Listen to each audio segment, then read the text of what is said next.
I saw a news article briefly. It came up how that the judge blocked Trump to touch, of course, birthrights of those that who were here, anchor babies, came here or have parents that became US citizens and they have children, and I'm still trying to look into that, but it was blocked.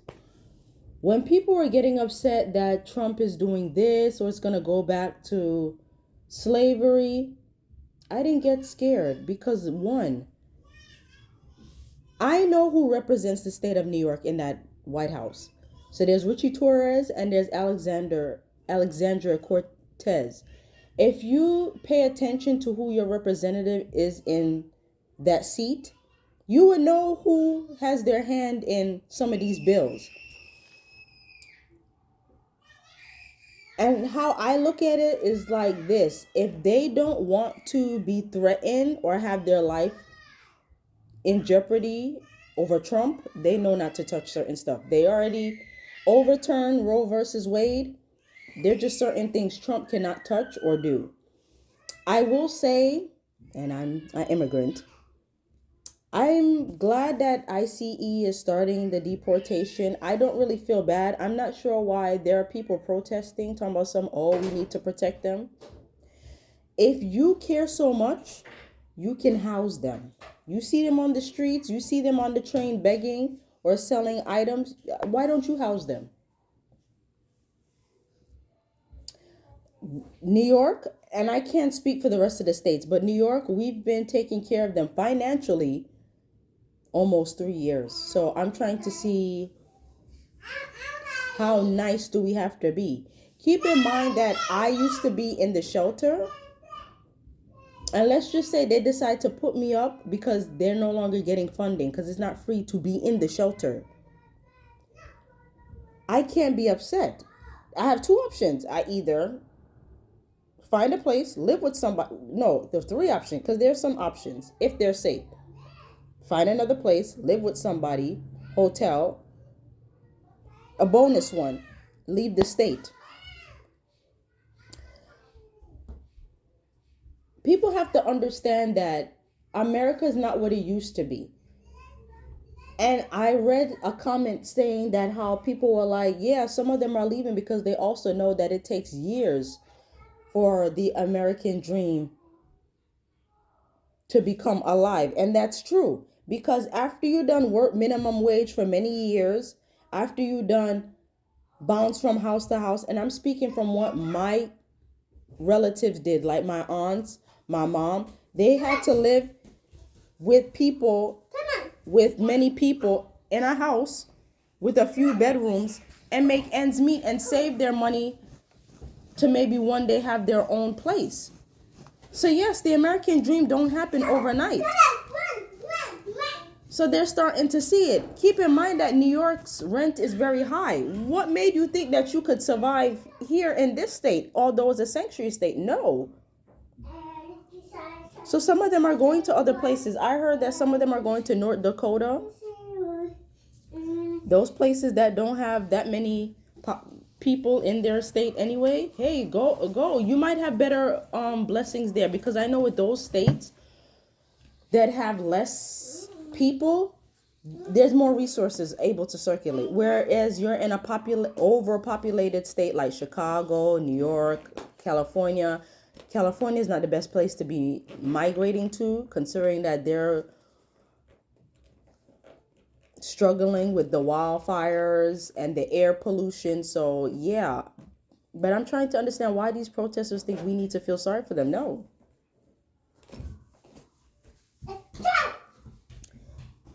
And make no mistake, more than likely I'm under that birthright, because again, I came here, I'm under my mom's citizenship. So whenever I have to renew my passport, and I'm still working on mine to get my own certificate so I don't have to go through hers, I don't feel any way to go back, because let me tell you something. It would be a needle in a haystack for Trump to come knocking on my door.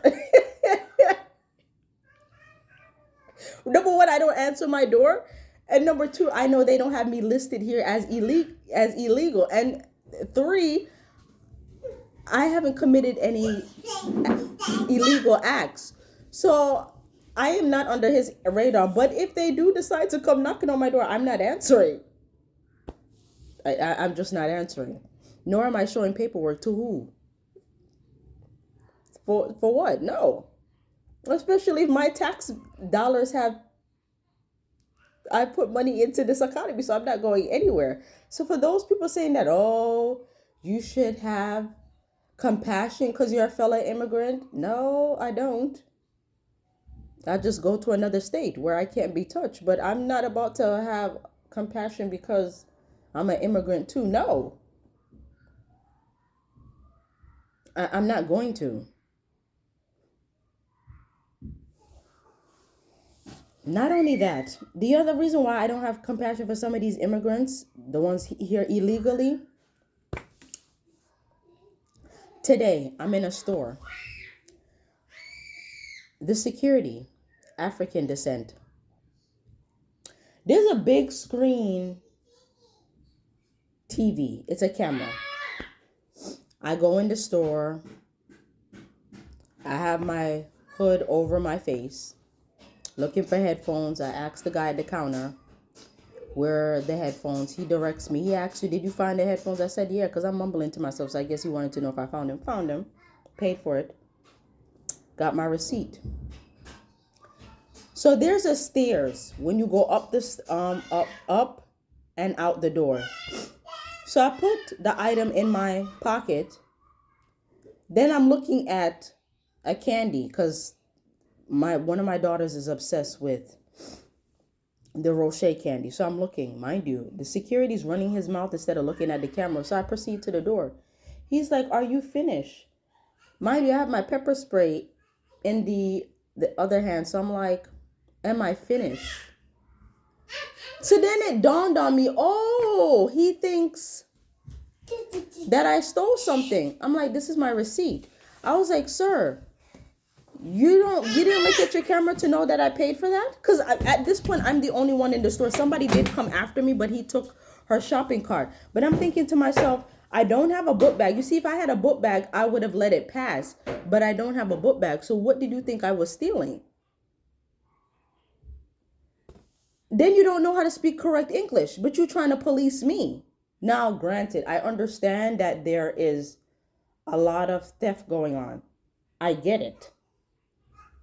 But again, there have been times where I went, and I should have went into the store that was closest to me, but I didn't like their headphones, and I've had issues with their headphones. I didn't go there because a lot of times, sometimes I have a little bag, or even when I go into the 99 cents Asian store, sometimes I have a little plastic bag and whatnot. He'd be like, you can go, because I build that rapport where he knows I'm not stealing anything. And you have some of them be like, oh, you can go. They don't even know me. You running your mouth instead of looking at the camera, because that's what you get paid for doing. And all he could say was okay. And I was like, you're African and you acting like that? He was like, all he could say was okay. And then it dawned on me that there was another incident where him and another customer got into it. I was like,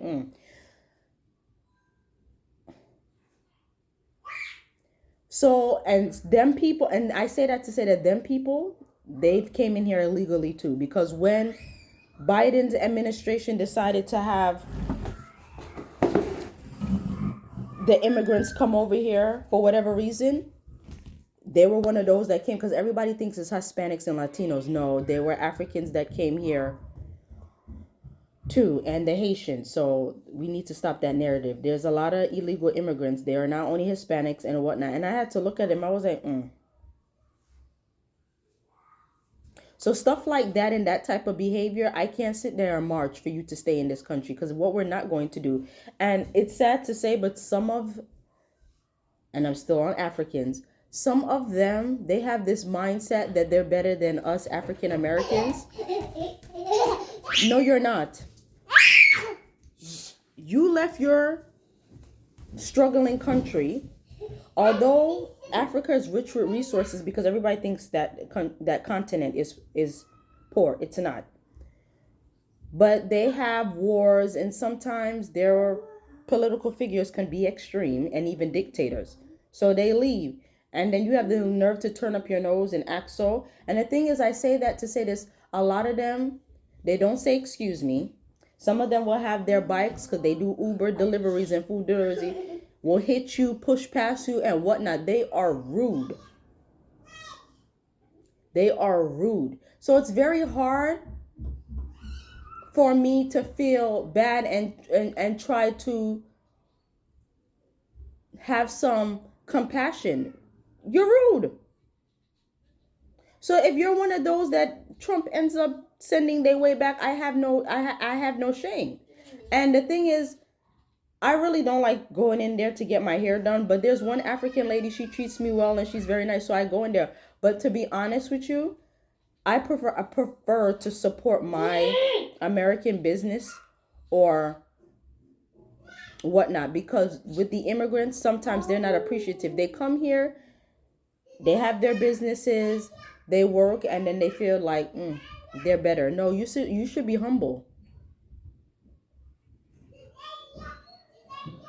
So it's very hard for me to have compassion for a lot of them that come here and want us to be like, oh well, I'm an immigrant, I left my country for this amount, this due to me not making enough money for a better life. But then again, you want our assistance. No. Because let me tell you something, when I'm on the train or they need help with directions, best to believe me, I will be turning up my nose and not assisting you. Because one thing I don't do is, I'm very kind, but I don't deal with the disrespect. And if I see that those same group of people are rude, of course I'm not going to help you. Now if it's life or death, of course I will help you. But other than that, stuff like that, I don't condone. I apologize for the noise. But yeah, stuff like that, I don't turn a cheek to. And everybody's like, oh, there was a pastor in the church I was visiting, and he was like, as Christians, we should not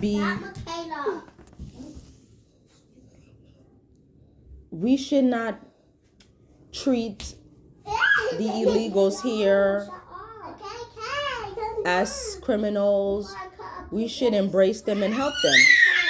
And I get that. But keep in mind, in the Bible, it also say wrong is wrong and right is right. So again, yes, we can be Christ-like. So if you see them asking for money or food, you could give them food and assist them.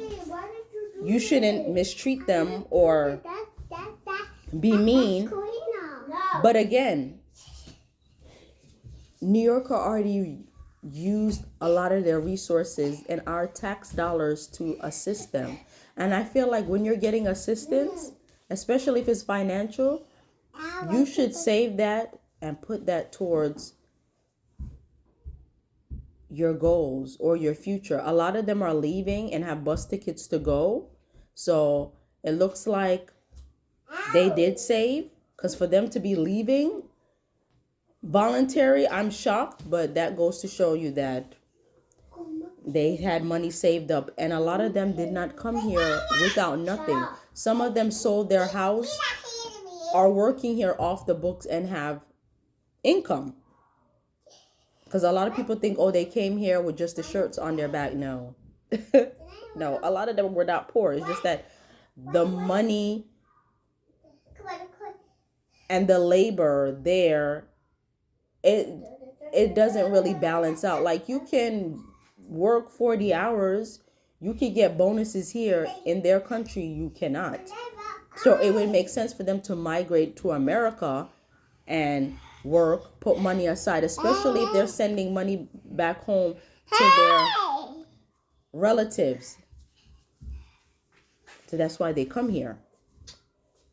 But again, if you're going to come here, stay out of trouble, be respectful, learn the American lifestyle. You could still have your customs and traditions, but yeah, one of the American ways is, and I'm telling you, please and thank you goes a long way. I've said that, and you see, I've gotten people I wouldn't think would smile.